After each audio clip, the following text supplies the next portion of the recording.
And आज आपण solution ह्या चॅप्टरच्या तिसऱ्या लेक्चरला सुरुवात करत आहोत. आजचा आपला टॉपिक आहे vapour pressure of solution of liquids in liquids. Okay, vapour pressure म्हणजे काय हे आपल्याला समजून घ्यायचं आहे सोल्युशनचं लिक्विड इन लिक्विड. ओके, म्हणजे आपल्याला काय करायचं आहे लिक्विडमध्ये एक लिक्विड सॉल्व्हंट आणि लिक्विड सोल्यूट यांच्यावरती होणारा इफेक्ट, व्हेपर प्रेशरवरती होणारा इफेक्ट तो समजून घ्यायचा आहे. याच्यामध्ये काय होतं, कशा पद्धतीने होतं आपण याचा इथं विचार करू. एक एक टर्म्स आपण इथं लक्षात घेऊ. रॉल्ड्स लॉ नावाचा एक लॉ याच्यामध्ये अतिशय महत्त्वाचा आहे, तो आपल्याला खूप युजफुल आहे. आपण मागच्या वर्षी स्टेट्स ऑफ मॅटरमध्ये Dalton's law Dalton's partial vapour pressure हा लॉ जो आहे तो बघितला होता. Dalton's law of partial vapour pressure तोही आपल्याला इथं थोडासा युजफुल आहे. मागच्या वर्षी आपण मोल फ्रॅक्शन ही एक कन्सेप्ट बघितली होती. ती कन्सेप्टसुद्धा आपल्याला इथं तितकीच युजफुल आहे, तितकीच आपल्याला इथं तिची गरज आहे. सो मला असं वाटतं की तुम्ही हे लेक्चर ऑब्झर्व केल्यानंतर, हे लेक्चर पाहिल्यानंतर ज्या मी आता तुम्हाला जे मुद्दे सांगितले ते रिवाइंड करायचे एक वेळेस आणि पुन्हा ह्या लेक्चरला जर तुम्ही ऑब्झर्व केलं किंवा पाहिलं तर तुम्हाला अजून डिटेलमध्ये ते समजून येईल. तसं मी during this lecture I try to clear that concept or revise that concept. Okay, त्या कन्सेप्ट मी रिवाइज करण्याचा प्रयत्न करणार आहे. आजचं लेक्चर थोडंसं मोठं होणार आहे. बघा काय आहे ते आपण लक्षात घ्या. Let us take a binary solution made up of 2 volatile liquids 1 and 2. बघा आता इथं शब्द आलेला आहे व्होलाटाईल, हा शब्द आलेला आहे. ओके, आता व्होलाटाईल मीन्स व्हॉट, कशाला आपण व्होलाटाईल म्हणायचं. हा बघा हा तर ज्या लिक्विडचं इंटरमॉलिक्युलर फोर्स ऑफ अट्रॅक्शन हा वीक आहे आणि नॉर्मल टेम्परेचरला, ॲट लो टेम्परेचरला त्या जे काही लिक्विड आहे त्या लिक्विडचं कन्वर्जन हे इझिली वेपर्समध्ये होते. जसं फॉर एक्झाम्पल आपण जर इथे विचार केला petrol get easily evaporate at normal temperature. Okay, but not water हा तुमचा होत नाही आहे. म्हणजे त्याला वॉटरचा जो काही बॉइलिंग पॉईंट आहे तो हायर आहे than the petrol. So petrol is volatile substance. Okay, water आणि आपण जर मिल्कचा जर विचार केला, दुधाचा विचार केला तर water is more volatile than the milk, कारण तो इझिली इव्हॅपरेट होतो. मिल्कपेक्षा वॉटर हा इझिली इव्हॅपरेट होणार आहे. ओके, ऑइल आणि वॉटर, ऑइल हा उशिरा तुमचा इव्हॅपरेट होणार आहे, मात्र पेट्रोल जो आहे पाणी जे आहे ते लवकर इव्हॅपरेट होईल. त्याला आपण काय म्हणतो व्होलाटाईल म्हणायचं. म्हणजे ज्यांच्यामध्ये इंटरमॉलिक्युलर फोर्स ऑफ अट्रॅक्शन जो कमी आहे आणि तो इझिली नॉर्मल टेम्परेचरला थोडंसंही टेम्परेचर इन्क्रीज झालं तर ते तुमचं काय ते बॉन्ड ब्रेक होतात. त्या असे सबस्टन्सला आपण काय म्हणतात व्होलाटाईल सबस्टन्स म्हणायचं. ओके, वेपर प्रेशर हा एक शब्द आहे इथं. वेपर प्रेशर म्हणजे काय ते आपण इथं समजून घेऊ, नंतर पुढे जाऊ आपण. इथं वेपर प्रेशर ॲक्च्युली काय आहे तुमचं तर ही कन्सेप्ट एकदम साधी आणि क्लिअर आहेत की ज्यावेळेस तुम्ही एखादं भांडं घेतलेलं आहे, पातेलं घेतलेलं आहे आणि त्याच्यामध्ये तुम्ही पाणी तापवत आहेत आणि त्याला ते पाणी तापवत असताना तुम्ही त्यांच्यावरती कोणत्याही प्रकारचं झाकण ठेवलेलं नाही. ते झाकलेलं नाही, ओपन वेसल्स ठेवलेलं आहेत. ते ओपन वेसल्समध्ये तुम्ही पाणी तापवत आहेत. काय होतील, जसं तुम्ही हीट देणार तसं तो पाणी तापणार आणि त्या ज्या काही वेफर्स आहेत त्या वेफर्स बाहेर पडून जातील. मात्र त्याच वेळेस जर तुम्ही त्या भांड्यावरती जर झाकण ठेवलेलं असेल तर त्या वेफर्स तिथंच राहतील. ओके, जसं प्रेशर कुकर आहे, प्रेशर कुकरचा आपण विचार करतो, त्या वेफर्स तिथंच राहतील आणि त्या वेफर्स तिथंच राहिल्यामुळे त्या वेफर्सकडनं त्या सरफेसवरती, त्या लिक्विडच्या सरफेसवरती प्रेशर एक्झर्ट केलं जातं. The pressure exerted by the vapours on its liquid called as vapour pressure. Okay, vapour pressure एकदम सिम्पल आहे. काय सांगितलं, the pressure exerted by vapours on its liquid surface. Okay, त्याला काय नाव येतं वेपर प्रेशर म्हणणार. तर आपल्याला ह्या वेपर प्रेशरचा इथं विचार करायचा आहे, काय आहे तो.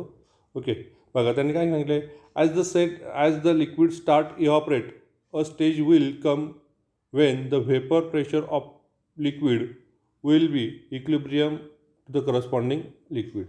आता यांनी काय म्हटलं इथं बघा, एक जस्ट 1 मिनिट. काय सांगितलं यांनी इथं बघा, as the liquid start evaporate a stage will come when vapour pressure of liquid will come in equilibrium with the corresponding liquid. म्हणजे जे काही व्हेपर प्रेशर आहे त्या व्हेपर प्रेशर या इक्विलिब्रियममध्ये येणार आहे. कशाचा? तर त्या लिक्विडच्या ज्या काही वेपर्स आहेत त्याच्यात एका याच्यामध्ये ते इक्विलिब्रियममध्ये येणार आहेत. ओके, बघा पुढे काय सांगितलं त्यांनी.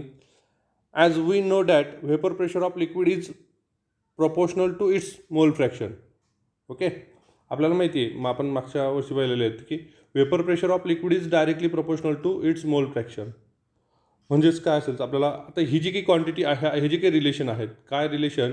The quantity relationship between the quantitative relationship between the vapour pressure and mole fraction in binary solution is given by Raoult's law. मी तुम्हाला ते सांगितलं की रॉल्स लॉ हा एक महत्त्वाचा मुद्दा याच्यामध्ये आहे ज्याच्यावरती आपल्याला इथं चर्चा करायची आहे. Okay, this Raoult's law give the relationship between the vapour pressure and mole fraction. Vapour pressure and mole fraction. Vapour pressure काय ते तुम्हाला सांगितलं.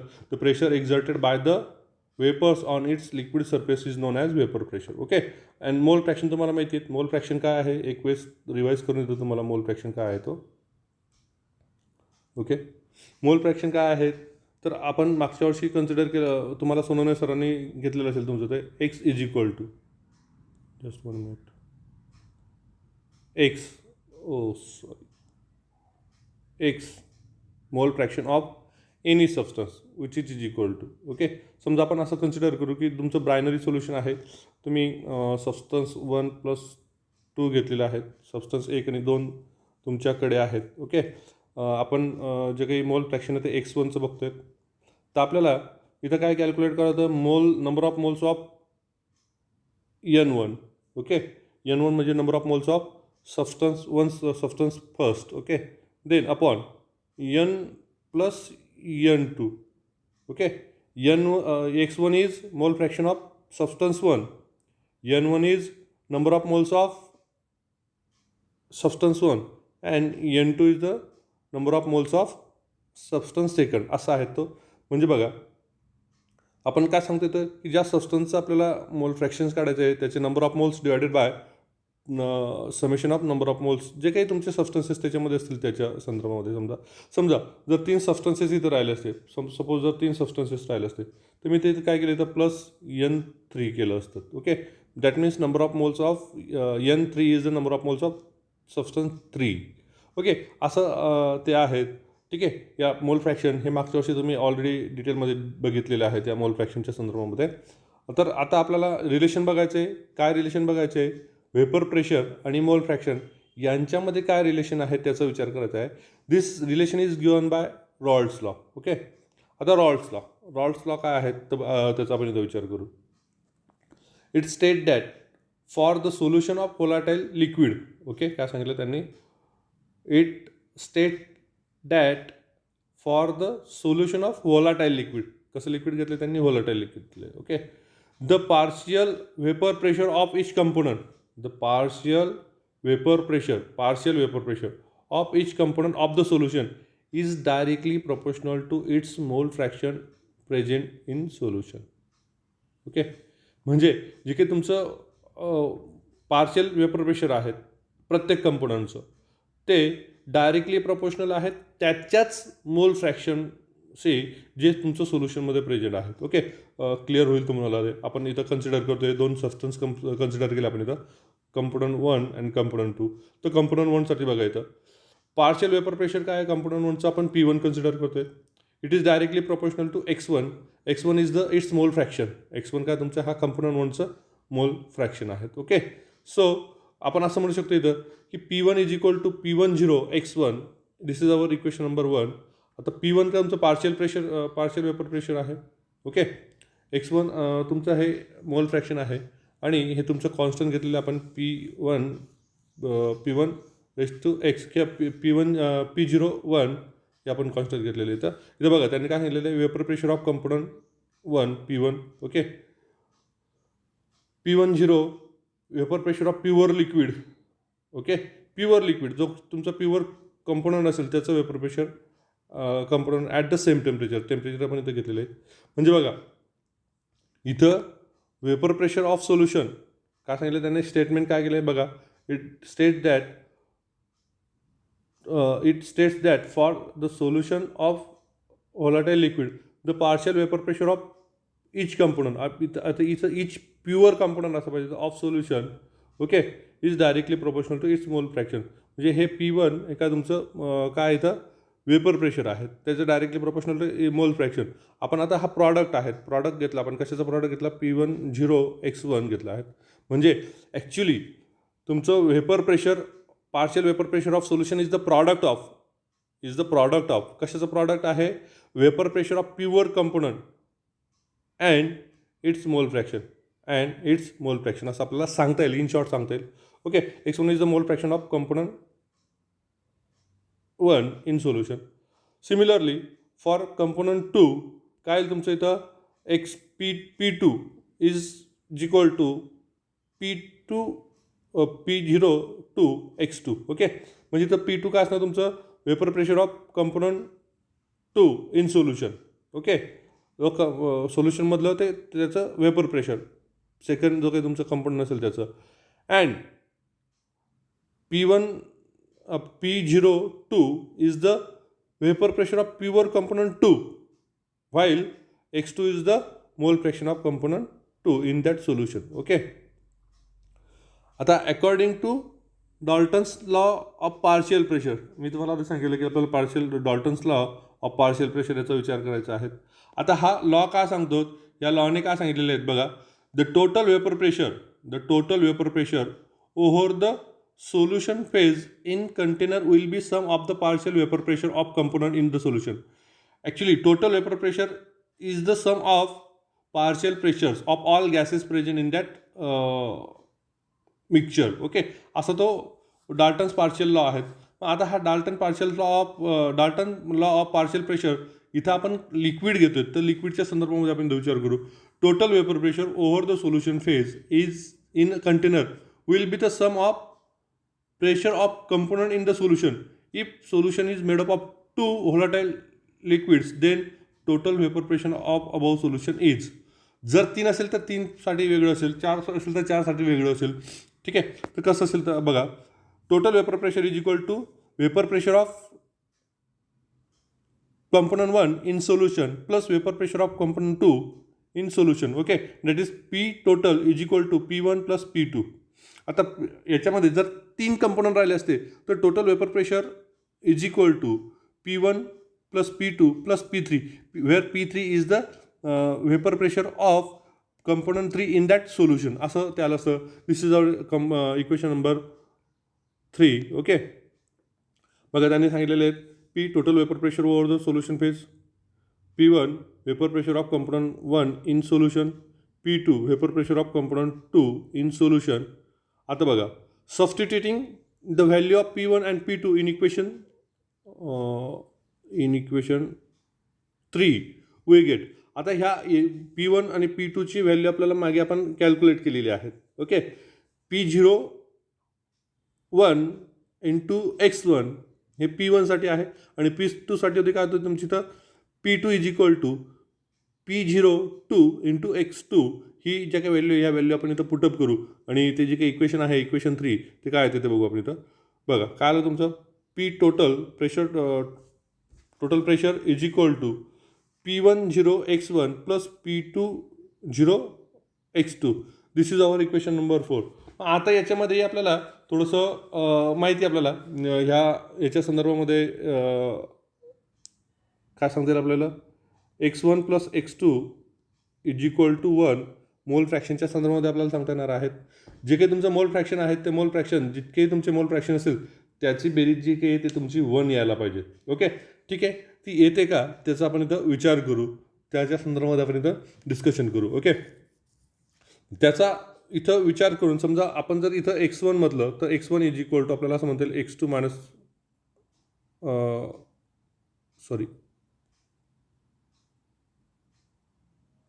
हे इक्वेशन असेल हे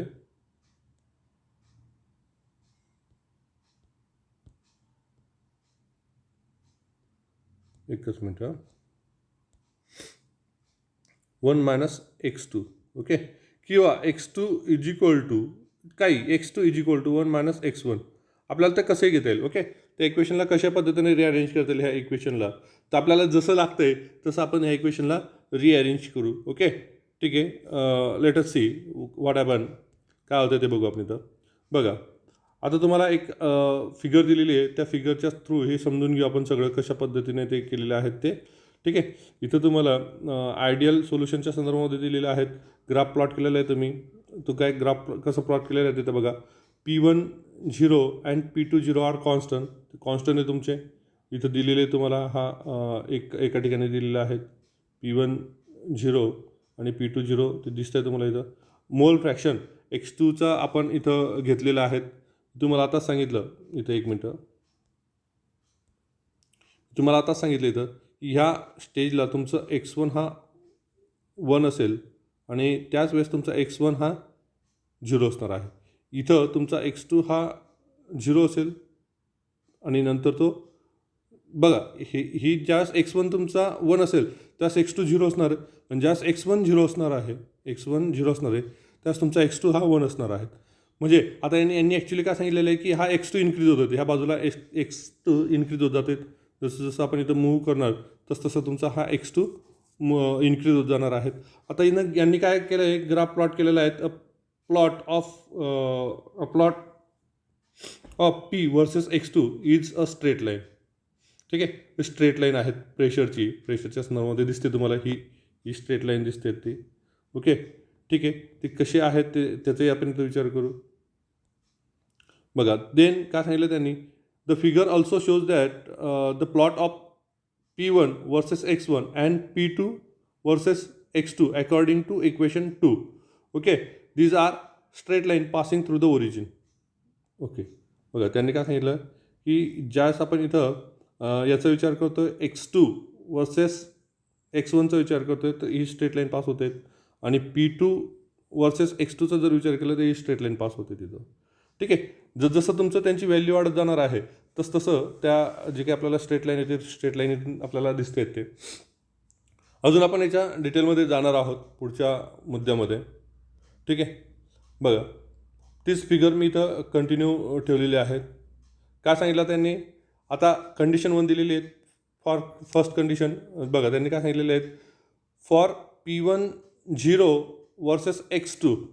ओके,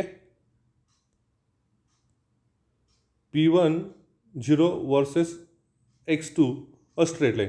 आता इथं बघा त्यांनी P is equal to P1 0, त्यावेळेस तुमचं P काय असणार आहे, P1 0 असणार आहे. हा जो काही आहे तो P1 असणार आहे. At X2 is equal to 0, at X2 is equal to 0, X2 is equal to काय असणार आहे, 0 असणार आहे. हा बघा, हा ही स्ट्रेट लाईन दिसते तुम्हाला इथं. ओके, अँड P2 त्याच वेळेस P is equal to P02, हा P02 आहेत. त्यावेळेस तुमचा X2 काय तुमच्या इथं हा 1 आहे. ओके, ह्या बघा ह्या कंडिशन तुम्ही लक्षात घ्या. तुम्ही त्याच्या काय आहेत त्या क्लिअरली तुम्ही समजून घ्या. याच्यामध्ये सगळं क्लिअर होतं तुमचं याच्यामध्ये. ठीक आहे, पुढचं कंडिशन काय सांगितलं त्यांनी बघा. पुढची कंडिशन सांगितली फॉर P1 वर्सेस X1. आता हा पहिला काय होता तुमचा P01 वर्सेस X2 होता. आता हा P1 वर्सेस X1 हा स्ट्रेट लाईन आहे तुमची. स्ट्रेट लाईन कशी बघा, P1 is equal to 0 at X1 is equal to 0.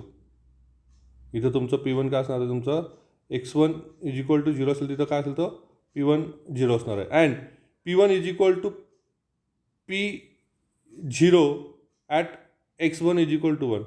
म्हणजे X1 इज इक्वल टू 1 जे असं असेल तो काय असेल तुमचं तिथं सारखं असणार आहे, ते इक्वल टू असणार आहेत. Okay, condition 3 for P2 versus X2 the straight line.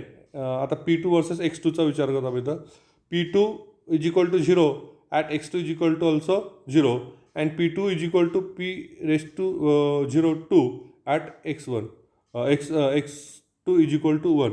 असं ते इक्वेशन आहेत या ग्राफवरून आपल्याला लक्षात येते ते. ओके, ठीक आहे. आता नंतर पुढचा मुद्दा येतो आपल्याला आयडियल सोल्युशन काय आहे त्या आयडियल सोल्युशनच्या संदर्भामध्ये. What is ideal solution. Ideal solution काय आहे, आयडियल सोल्युशन ओबे the Raoult's law over entire range of concentration. तुमचं कॉन्सन्ट्रेशन काही असू द्या, कॉन्सन्ट्रेशन कितीही चेंज होऊ द्या, जे काही आयडियल सोल्युशन आहे तर आयडियल सोल्युशन तुमचा रॉल्स लॉ ओबे करणार आहेत. ॲक्च्युली रॉल्स लॉ काय आहेत तर vapour pressure of any compound of any volatile compound is directly proportional to its mole fraction असा तो आहे. ओके, ठीक आहे. तर तो जो काही आहे तो कोणतंही कॉन्सन्ट्रेशन असं तुमचं त्या कॉन्सन्ट्रेशनला हा आयडियल लॉ जो आयडियल सोल्युशन जे आहे तो ओबे करणार आहे. जसं आयडियल गॅस तुमचा इक्वेशन आयडियल गॅस इक्वेशन ओबे करतो त्याला आपण आयडियल गॅस म्हणतो. तसं जो रॉल्स लॉ ओबे करतोय entire over range of concentration काही असो तो ज्या सोल्युशन तुमचं रॉल्स लॉ ओबे करेल त्याला आपण इथं काय नाही तर आयडियल सोल्युशन म्हणणार. ओके, काय सांगितलं त्यांनी second, no heat is evolved or absorbed when two components forming and ideal solution are mixing. म्हणजे आपण कोणतेही दोन कंपोनंट ॲड करतोय, सोल्यूट सॉल्व्हंट आपण ॲड करतोय त्यावेळेस कोणत्याही प्रकारचं तिथून हीट इव्हॉल्व किंवा हीट ॲब्झॉर्ब होणार नाही. जसं आता फॉर एक्झाम्पल आपण काय करतोय साखरेमध्ये पाण्यामध्ये आपण साखर ॲड करतोय किंवा मीठ ॲड करतोय तर त्यास तुमची हीट तिथून इव्हॉल्व होते. हीट काय होते तिथं इव्हॉल्व होतं, एक्झोथर्मिक रिॲक्शन आहे. तसं कोणत्याही प्रकारची आपल्याला ते लक्षात येत नाही, एकदम लिटिल बिट आहे, काही एकदम कमी प्रमाणामध्ये आहे, पण तिथून हीट इव्हॉल्व जी आहे ती होत असते. मात्र आयडियल सोल्युशनमध्ये कोणत्याही प्रकारची हीट जी आहे ते हीट तिथून इव्हॉल्व होत नाही. ओके, दस एन्थॅल्पी ऑफ मिक्सिंग इज झिरो. जे काही तुमचं डेल्टा मिक्स एच जो आहे तो काय असणार तुमच्या इथं झिरो असणार आहे. Okay, there is no volume change when two components forming and ideal solution are mix. Okay, म्हणजे आपण ज्या दोन सोल्युशन ॲड करतोय मिक्स करतोय त्यावेळेस जे दोन सबस्टन्स आहेत जे दोन सबस्टन्सेस असतील ज्यास आपण इथं मिक्स करतोय त्यास त्या त्या जी काही व्हॅल्यूम आहे त्या व्हॅल्यूममध्ये काहीही एक चेंज झालेला असणार आहेत. म्हणजे याचा अर्थ काय, delta mix v is equal to zero असं असायला पाहिजे, पण तसं होत नाही. तुम्ही मीठ ॲड करा किंवा साखर ॲड करा पाण्यामध्ये त्याचं व्हॅल्यूम जे इथं चेंज होताना आपल्याला इथं दिसतोय. ओके, ठीक आहे. Thus the volume of an ideal gas is equal to the sum of volume of two components taken for mixture that is delta mix v is equal to zero. Okay, जे काही तुमचे mixture घेत आहे त्याचं delta V काय असणार तुमचं इथं झिरो असणार आहे. डेल्टा एच ऑल्सो झिरो असणार आहे फॉर आयडियल गॅस इक्वेशन. या कंडिशन या तीन कंडिशन लक्षात घ्या तुम्ही की आयडियल सोल्युशन जो काही आहेत it's obey the Raoult's law. There is no change of heat or that means there is no exchange of heat in between the system and surrounding. तिथं कोणत्याही प्रकारचे सिस्टम अँड सराउंडिंगमध्ये तुमचं हीट हे exchange होणार नाहीत. ओके, सेकंड आपला third काय सांगितलं त्यांनी की there is no change in volume. Okay, when after the mixing of two component, तो दोन कंपोनंटचं मिक्सिंग केल्यानंतर असं होत नाही आहे. आपण ज्यावेळेस दोन कंपोनंट मिक्स करतो त्यावेळेस त्यांच्या व्हॅल्यूमध्ये चेंज होतच असतो. ओके, ठीक आहे. हे आयडियल सोल्युशन आहे तुमचं.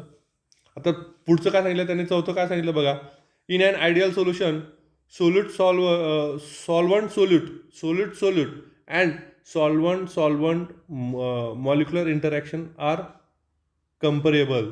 म्हणजे यांच्यामध्ये कोणतंही तुमचं सॉल्वंट किंवा सॉल्वंट यांच्यामध्ये जे काही इंटरॅक्शन आहेत, आता बघा तुम्ही सोल्यूट मॉलिक्युल जर घेतलं त्यांच्यामध्ये इंटरॅक्शन आहे, सॉल्वंट मॉलिक्युल घेतलं त्यांच्यामध्ये इंटरॅक्शन आहे. ज्यास आपण हे सॉल्वंटमध्ये ॲड करतोय त्यासुद्धा त्यांच्यामध्ये इंटरॅक्शन होणार आहे, म्हणूनच ते त्याच्यामध्ये डिझॉल्व्ह होत आहेत. तर यांनी काय म्हटलंय की त्यांच्यामध्ये कोणत्याही प्रकारचं इंटरॅक्शन नसणार आहे, त्या इंटरॅक्शन सगळ्या सारख्या असणार आहे. सोल्यूटची सॉल्वंटची आणि सॉल्वंटची इंटरॅक्शन ह्या सगळ्या सारख्या असणार आहेत असं त्यांनी सांगितलं. ओके, चौथं पाचवं काय सांगितलं ते बघा, the vapour pressure of ideal solution always lies between the vapour pressure of pure component as shown in the picker. Okay, आता काय सांगितलं त्यांनी, vapour pressure of ideal solution always lies between the vapour pressure of pure component as shown in figure. बघा ते खाली आहेत, हे बघा खालच्या बाजूलाच आहेत, अंडर ही फिगर आपण ऑलरेडी बघितलेली आहे, खालच्या बाजूला आहेत, ह्या लाईनच्या त्या सगळ्या खाली आहेत. ओके, हे सगळ्यात महत्त्वाचं याच्यामध्ये आहेत. बघा त्यांना काय सांगितलं, it is important to understand that perfectly ideal solution are uncommon and solution such as benzene and toluene behave nearly ideal. Okay, असं खूप कमी सबस्टन्सेस आहेत की जे आयडियल सोल्युशन फॉर्म करतात तुमचे, पण त्यातल्या त्यात जर आपण विचार केला बेन्झिन आणि toluene their mixture behave like a ideal gas equation but not perfect ideal gas equation, nearly ideal equation म्हटलेलं त्यांनी. ओके, नियरली म्हणजे त्याच्यातही थोडंसं 19-20चा फरक आहेच. ओके, आता बघा नॉन आयडियल सोल्युशन कशाला म्हणायचं? आता हे तर आपण आयडियल सोल्युशनच्या संदर्भात सांगितलं की आयडियल सोल्युशन काय आहे तुमचं, की त्यांच्यामध्ये पहिला मुद्दा आपण काय बघितलं त्याच्यामध्ये, की रॉड्स लॉ उभे करतोय. सेकंड मुद्दा आपण काय बघितलं त्याच्यामध्ये, की ते जे काही आहेत, there is no exchange of heat, not evolve, not absorb, that is delta mix H is equal to 0 while there is no change in volume. हा आपण मुद्दा बघितला. Delta v mix is equal to 0 असं आपण बघितलं. चौथा आपण मुद्दा बघितलं होतं की जे काही इंटरॅक्शन आहेत solute solute solvent solvent, solute solvent हे तुमचं कम्पॅरेबल आहेत. ओके. आणि चौथा जो आपण पाचवा जो मुद्दा बघितला होता की जे काही वेपर प्रेशर आहेत, vapour pressure of ideal solution lies always between the vapour pressure of pure component, तो त्यांच्यामध्ये आहेत तो. Okay.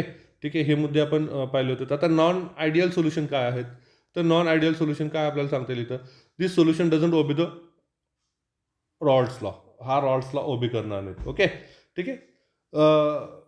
The vapour pressure of this solution can higher or lower than those of pure component. जे काही pure component आहे त्याच्या एक तर वर असेल किंवा खाली असेल, त्याला आपण इथं काय म्हणणार त्याला, नॉन आयडियल सोल्युशन म्हणणार. Okay. Deviation from Raoult's law. Okay. मग ते डेव्हिएशन दाखवतात तुमचं. This solution shows 2 types of deviation, positive deviation आणि निगेटिव्ह डेव्हिएशन. म्हणजे आता हे जे काही वेपर प्रेशर आहे तुमचं, एकतर हायर असेल किंवा लोअर असेल, मग त्याच्यावरनं त्यांचे डेव्हिएशन होतात. 2 डेव्हिएशन होतात, एक पॉझिटिव्ह डेव्हिएशन, एक निगेटिव्ह डेव्हिएशन होतात. ओके. मग पॉझिटिव्ह डेव्हिएशन काय आहे, तर पॉझिटिव्ह डेव्हिएशनचा विचार करू आपण इथं. Positive deviation from Raoult's law काय आहे त्याचा विचार करू आपण इथं. बघा काय सांगितलं त्यांनी, the solution in which solute solvent intermolecular attraction are weaker. आता बघा मी तुम्हाला सांगितलं की सोल्यूट सॉल्वंट आणि सॉल्वंट यांच्यामध्ये इंटरॅक्शन असणार आहेत. ओके. मग आता यांनी काय सांगितलं की सोल्यूट सॉल्वंट इंटरॅक्शन, जे काही intermolecular attraction are weaker than those between the solute molecule and solvent molecule exhibit the positive deviation. म्हणजे ज्यावेळेस आपण एखादा सबस्टन्स ॲड करणार, एखादा सबस्टन्स आपण त्याच्यामध्ये ॲड करतोय आणि तो ॲड केल्यानंतर त्या सबस्टन्स त्यांच्यामध्ये जे काही इंटरॅक्शन होणार आहे त्या सबस्टन्सची दिलेल्या एखाद्या गिवन सबस्टन्समध्ये, आपण समजा असं समजू की पाण्यामध्ये आपण साखर ॲड करतोय. साखर ॲड करत असताना साखरेचे मॉलिक्युल्स आणि पाण्याचे मॉलिक्युल यांच्यातले इंटरॅक्शन हे वीक असणार आहेत. केव्हा वीक असणार आहेत, कशापेक्षा वीक असणार आहेत, तर पाण्याचं आणि पाण्याच्या दुसऱ्या मॉलिक्युलसोबतचं जे काही इंटरॅक्शन आहे तर स्ट्रॉंग आहेत. त्याच वेळेस साखरेचे जे काही दोन्ही मॉलिक्युल्स आहेत त्यांच्यामधलं इंटरॅक्शनसुद्धा हा त्या साखरेच्या आणि पाण्यापेक्षा स्ट्रॉंग असणार आहेत. ओके. म्हणजे काय, तर solute molecule interaction and solvent molecular interaction are the stronger than the solute solvent interaction. Okay. म्हणजे पुन्हा दुसऱ्या शब्दात सांगितलं मी तुम्हाला, पुन्हा जे काही दिलेले आहेत त्याच्यात सांगतो. The solution in which solute solvent म्हणजे साखर आणि पाणी, इंटरमॉलिक्युलर अट्रॅक्शन आर विकर, तर साखर आणि पाणी यांच्यातलं अट्रॅक्शन हे कमी आहे. कशापेक्षा कमी आहे, तर साखर than those between the solute म्हणजे साखरेचे 2 कण त्यांच्यामध्ये इंटरॅक्शन असलेलं, अँड सॉल्वंट आणि पाण्याचे 2 मॉलिक्यूल त्यांच्यामध्ये असलेलं जे काही इंटरॅक्शन आहे ते त्या इंटरॅक्शनपेक्षा साखरेचं आणि पाण्याचं इंटरॅक्शन हे वीक आहे. अशा वेळेस तुमचं जे काही डेव्हिएशन एक्झिबिट होतं आहे त्याला आपण काय म्हणतात, पॉझिटिव्ह डेव्हिएशन म्हणतात. ओके. त्यानंतर आपण त्याला पॉझिटिव्ह डेव्हिएशन म्हणतात. ओके. आता बघा, vapour pressure of such solution are higher than those of pure component as shown in figure. म्हणजे की प्युअर कंपोनंट आहे त्याच्यापेक्षा याचे जे काही वेपर प्रेशर आहेत, ह्या वेपर प्रेशर कशा असणार इथं, जास्त नसणार आहे. बघा हे फिगरमध्ये. आता ॲक्च्युली ही जी काही डॉटेड लाईन दिसते तुम्हाला, एक मिनटं, ही जी काही डॉटेड लाईन दिसते या डॉटेड लाईनच्या वर आहे ते. त्या डॉटेड लाईनवरती राहिलं असतं ते आयडियल गॅस इक्वेशन राहिलं असतं, पण ते डॉटेड लाईनच्या वर आहे, वरच्या बाजूला आहेत, म्हणजे ते पॉझिटिव्ह डेव्हिएशन तुम्हाला दाखवते तिथं. ओके. ते इन बिटवीन दाखवलं होतं, आयडियल गॅसचं काय सांगितलं त्यांनी, इन बिटवीन सांगितलं होतं, तर हे अबव आहेत, हायर आहेत. हे काय तुमचं इथं हायर आहेत, म्हणून आपल्याला असं सांगता येईल त्याच्या संदर्भामध्ये की हे तुमचं पॉझिटिव्ह डेव्हिएशन दाखवत आहे. कोणतं डेव्हिएशन दाखवत आहे, पॉझिटिव्ह डेव्हिएशन दाखवतात. Okay. The solution of ethanol and acetone, carbon disulphide and acetone shows positive deviation from the Raoult's law. Ethanol आणि ॲसिटोन हे जे काही आहेत यांचं सोल्युशन जे आहेत ते तुमचं पॉझिटिव्ह डेव्हिएशन दाखवतात. लक्षात घ्या, MCQसाठी तुम्हाला हे विचारले जाऊ शकतात. ओके. कोणते सांगतो तिथं बघा, which solution shows the positive deviation from Raoult's law.